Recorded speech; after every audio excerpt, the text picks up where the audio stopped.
Welcome to my channel. Listen to my stories every day. Comment, like and subscribe to my channel. Enjoy listening. I glance at the clock, 11:45 a.m.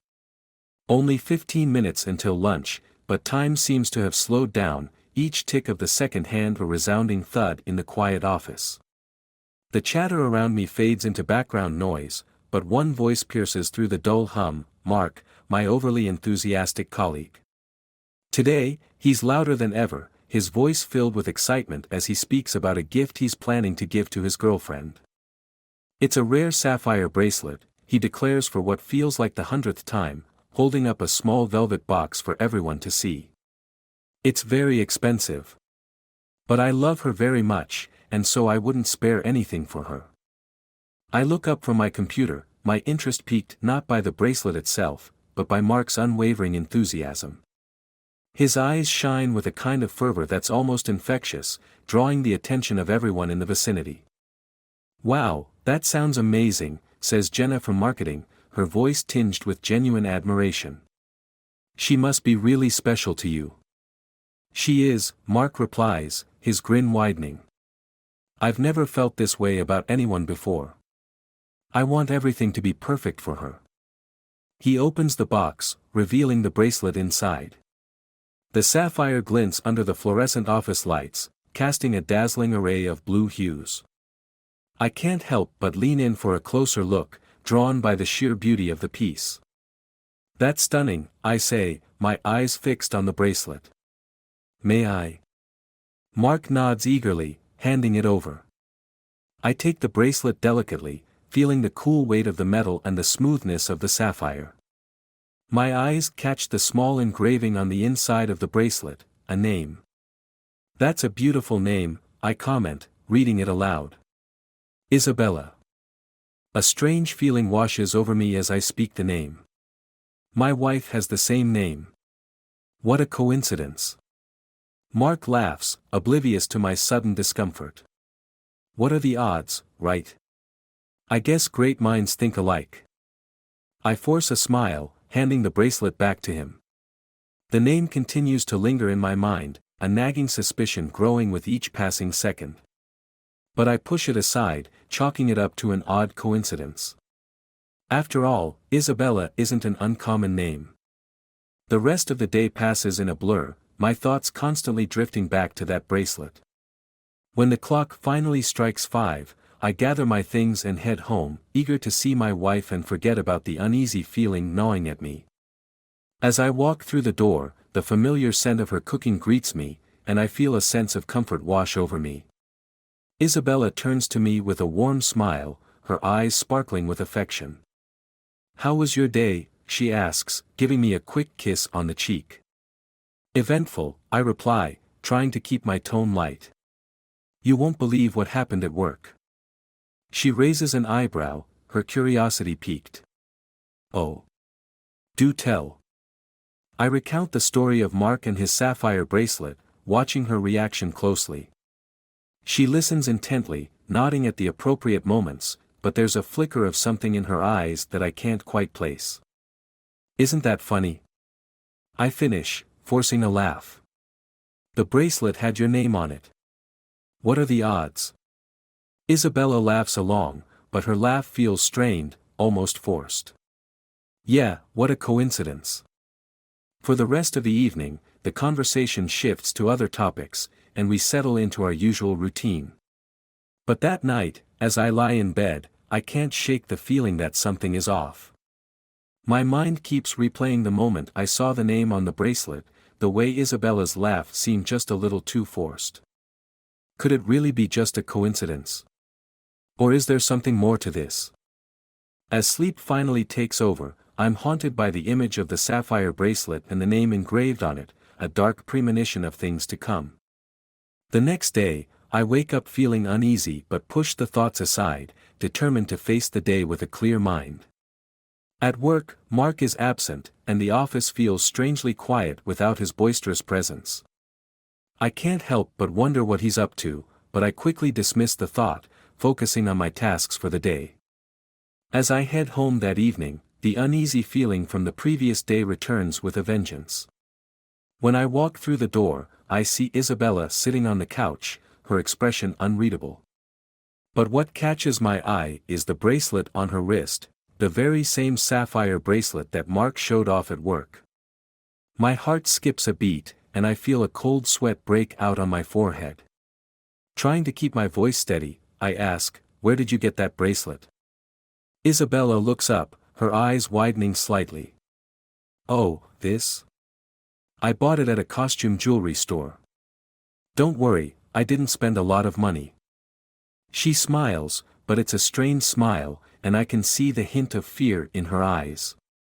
My mind races, piecing together the fragments of suspicion and doubt. This isn't just a coincidence. The bracelet, the name, Isabella's reaction, it all points to something far more sinister. Could it be that my wife is involved with Mark?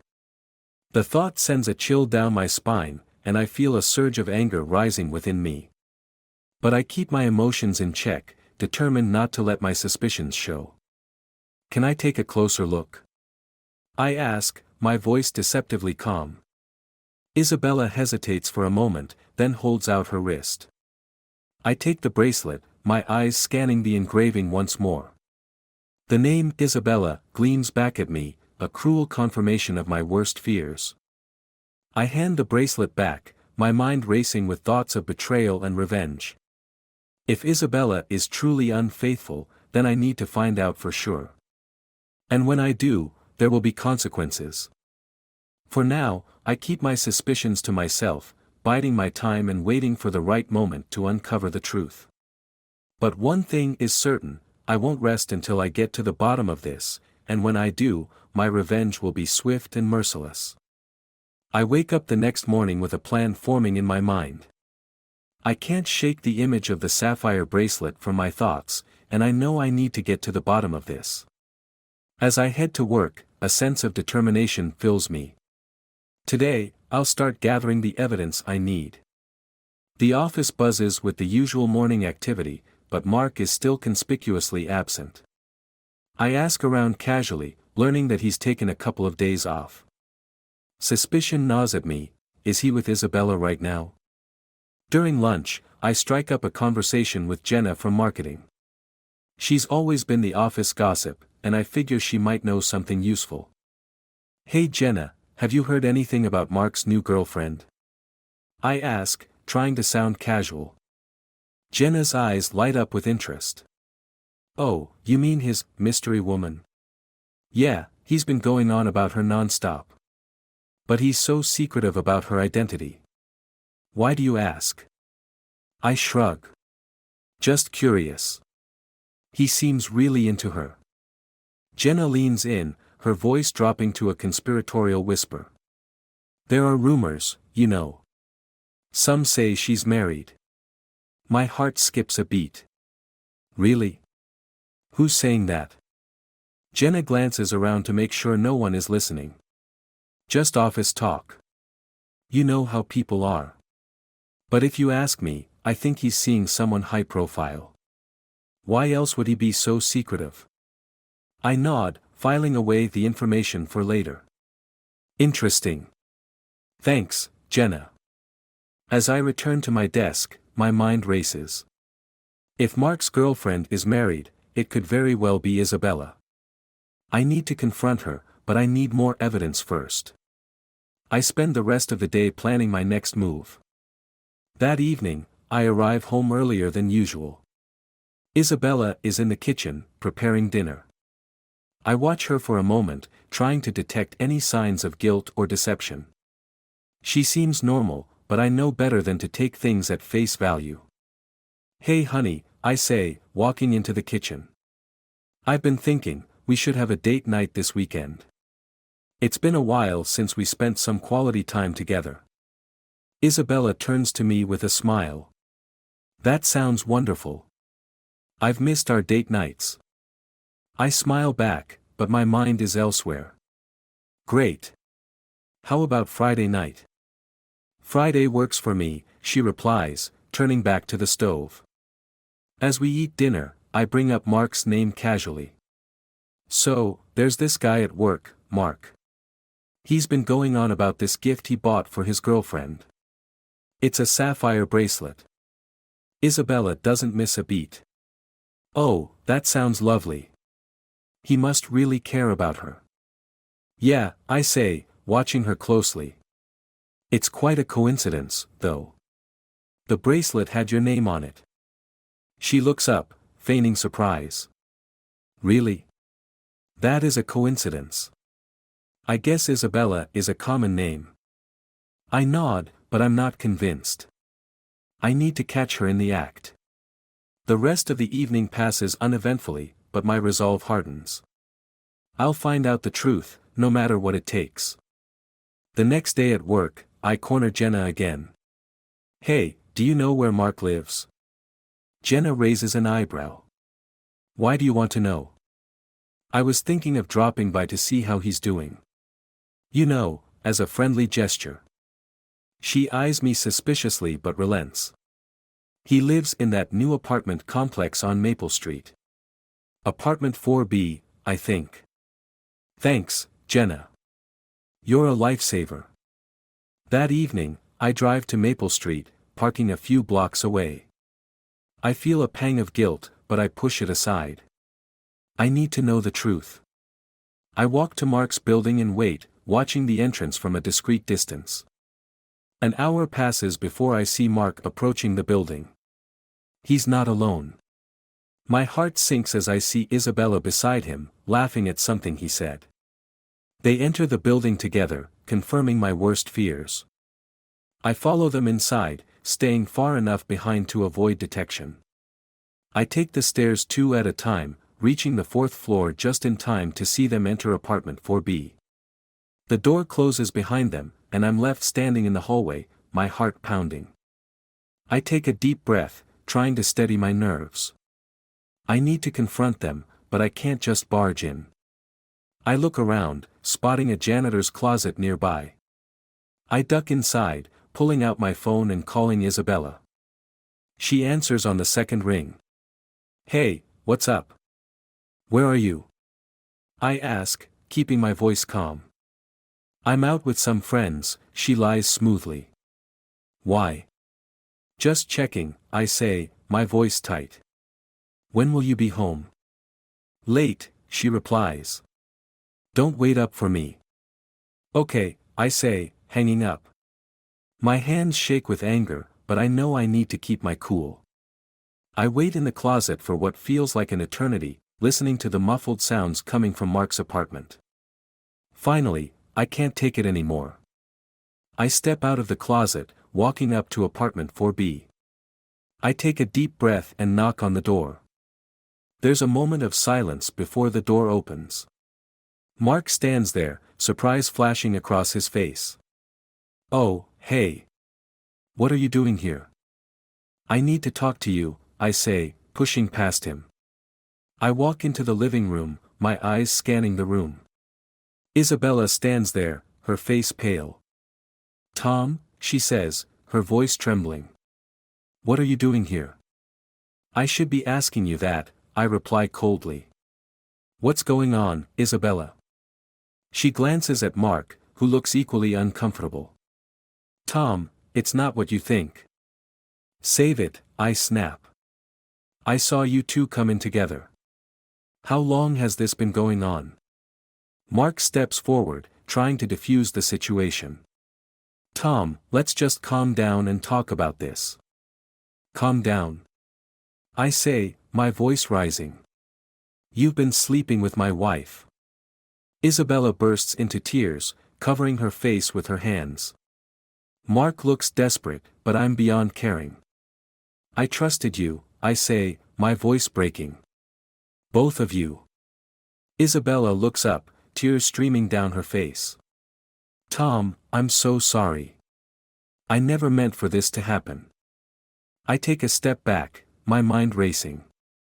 I feel a mixture of anger, betrayal, and sadness, but beneath it all is a cold, calculated resolve. I'm leaving, I say finally. And when I come back, you better not be here. I turn and walk out of the apartment, my mind already plotting my next move. This isn't over. Not by a long shot. The drive home is a blur. My mind is a maelstrom of emotions, anger, betrayal, sadness, and a burning desire for revenge. I grip the steering wheel so tightly my knuckles turn white, but I force myself to focus. There will be time to unravel my feelings later. Right now, I need a plan. When I arrive home, the house is eerily silent. I can't bear to stay inside, so I head to the backyard and sit on the old wooden bench Isabella and I bought together years ago. Memories flood my mind, but I push them away, forcing myself to think clearly. My phone buzzes in my pocket, jolting me from my thoughts. It's a text from Isabella. "Tom, please let me explain. Can we talk?" I stare at the screen, the anger boiling up inside me again. Talking won't fix this. I need action. I delete the message without replying and begin to formulate my plan. First, I need information. If I'm going to expose Isabella and Mark, I need proof, something undeniable. I think back to my conversation with Jenna. She's always been nosy, and she might have more insight than she let on. The next morning, I head to the office early. Jenna is already there, sipping her coffee and scrolling through her phone. I approach her desk, my face set in a mask of calm determination. "Morning, Jenna. Got a minute?" She looks up, surprised. "Sure, what's up?" "I need your help with something," I say, leaning in conspiratorially. "It's about Mark." Her eyes widen with interest. "Oh. What about him?" I lower my voice. "I think he's having an affair with someone in the office. But I need proof." Jenna's eyes gleam with curiosity and excitement. "Seriously? Wow, that's juicy. Who do you think it is?" I hesitate, not wanting to reveal too much. "I'm not sure yet. But I have a hunch. Can you help me keep an eye on him?" She nods eagerly. "Absolutely. I'll keep my ears open and let you know if I hear anything." "Thanks, Jenna. I appreciate it." With Jenna on my side, I feel a surge of confidence. My next step is to gather evidence. I spend the rest of the day discreetly observing Mark's desk, noting the times he steps away and who he talks to. I notice him making a lot of phone calls, always stepping outside for privacy. Suspicious. During lunch, I sneak into Mark's office. It's risky, but I need to know more. His desk is surprisingly tidy, but I find a few receipts tucked away in a drawer. One catches my eye, a receipt for a jewelry store. The date matches the day he bragged about the sapphire bracelet. I snap a photo of the receipt with my phone, my heart pounding. It's not definitive proof, but it's a start. As I'm about to leave, I hear footsteps approaching. I quickly close the drawer and slip out of the office, my heart racing. Back at my desk, I review the photo. The jewelry store's name is clear, and the purchase date and amount match what Mark mentioned. I now have a tangible link to the bracelet. That evening, I return home, my resolve stronger than ever.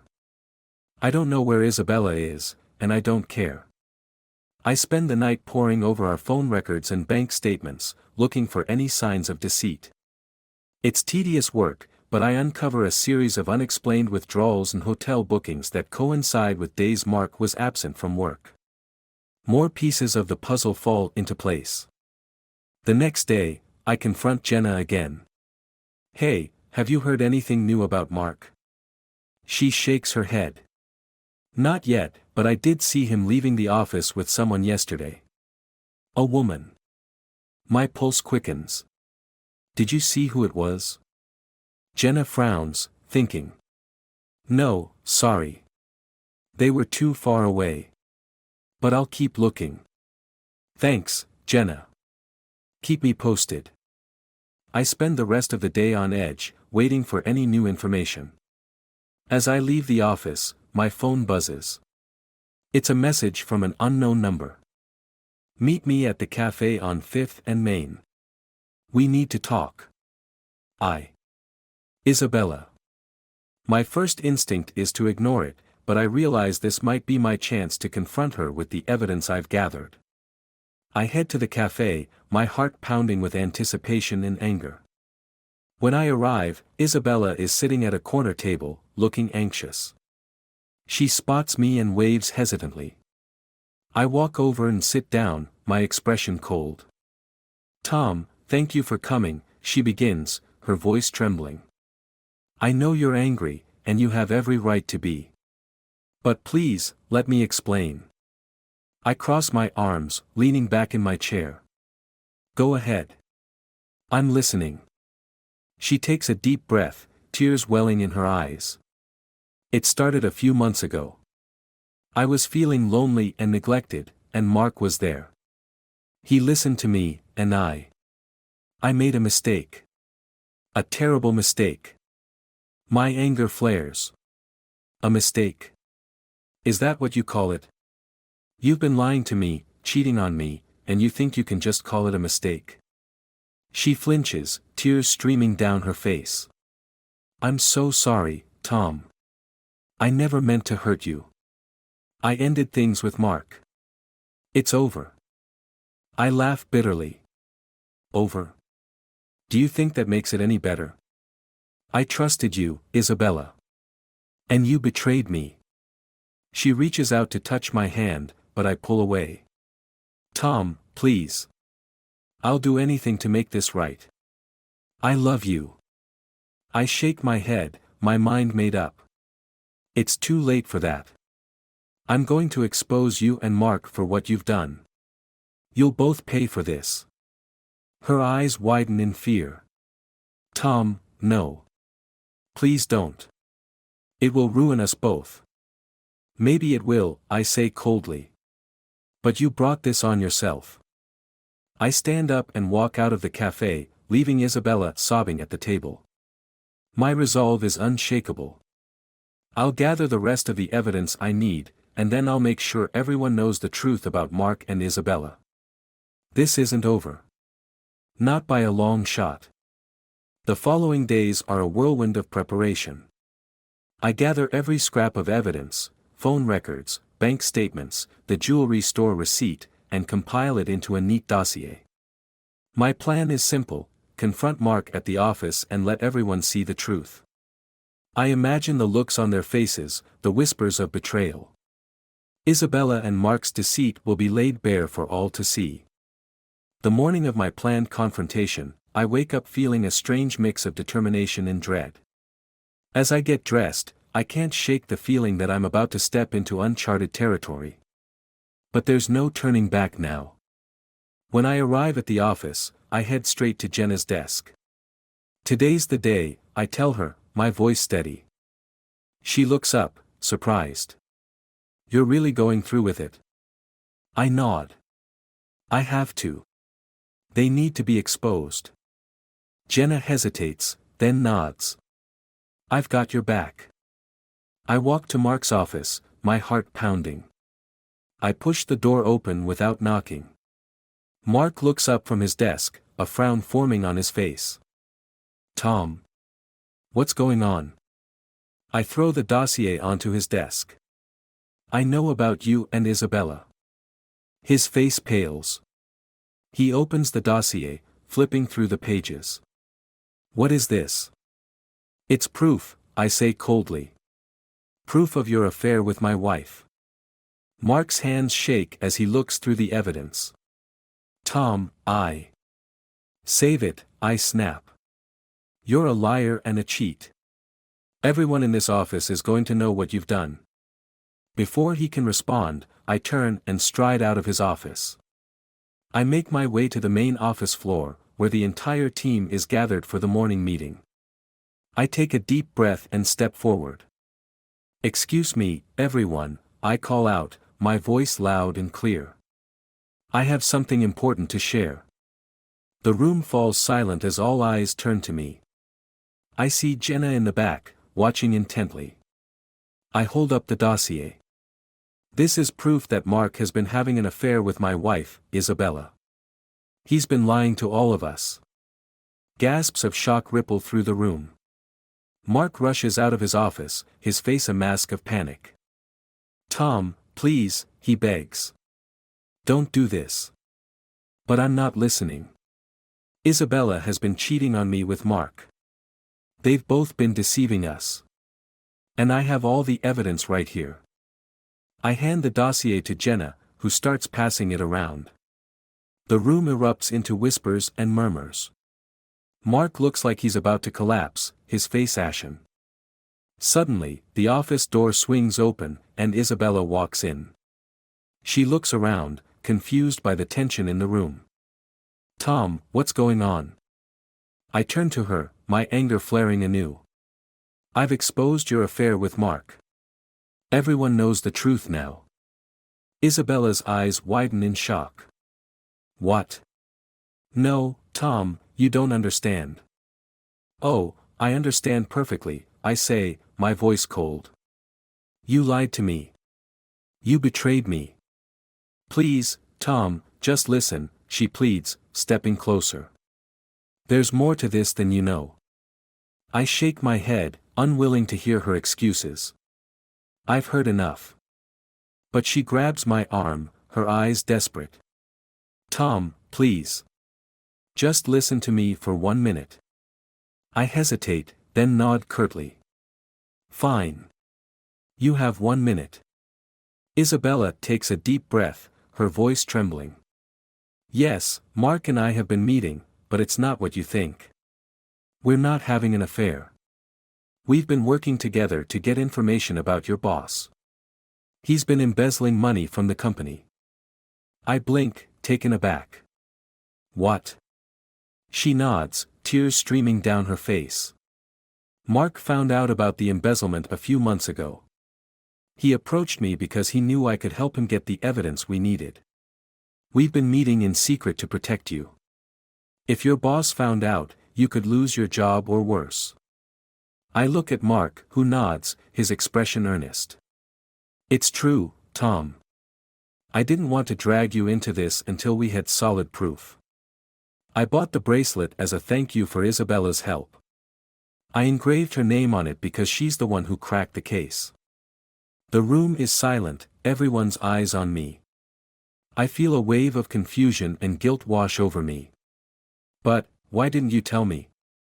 Isabella wipes her tears, her voice soft. "We didn't want to put you in danger. We were planning to tell you everything once we had enough evidence to go to the authorities." I stand there, stunned. The anger and betrayal I felt moments ago are replaced by a whirlwind of emotions. "Is that true?" I ask, looking at Mark. He nods. "Every word. I'm sorry we had to keep you in the dark, but it was for your safety." I feel my knees go weak, and I sink into a nearby chair. The weight of my actions crashes down on me.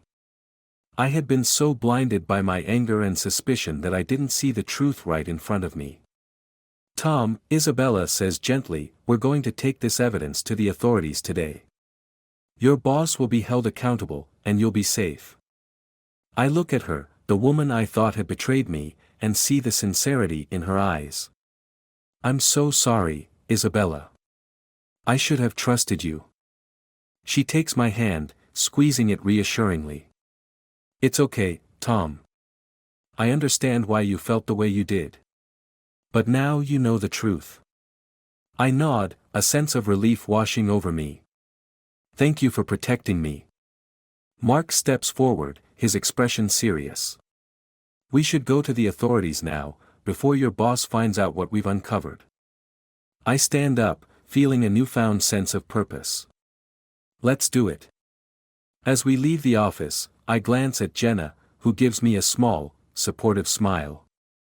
I know there will be repercussions for my actions today, but for the first time in weeks, I feel a sense of hope. Isabella, Mark, and I head to the authorities with our evidence. The process is swift, and by the end of the day, my boss is arrested for embezzlement. The truth is out, and justice is served. That evening, as Isabella and I sit on the couch, the weight of the past few weeks finally lifts. We talk late into the night, rebuilding the trust that had been shattered. In the end, the ordeal brought us closer together. It taught me the value of trust and communication, and the dangers of jumping to conclusions. I realize now that true strength lies in facing challenges together, and that sometimes, the most surprising endings are the ones that lead to new beginnings. As I hold Isabella close, I know that our journey is far from over. But whatever comes our way, we'll face it together, with honesty and love guiding us forward.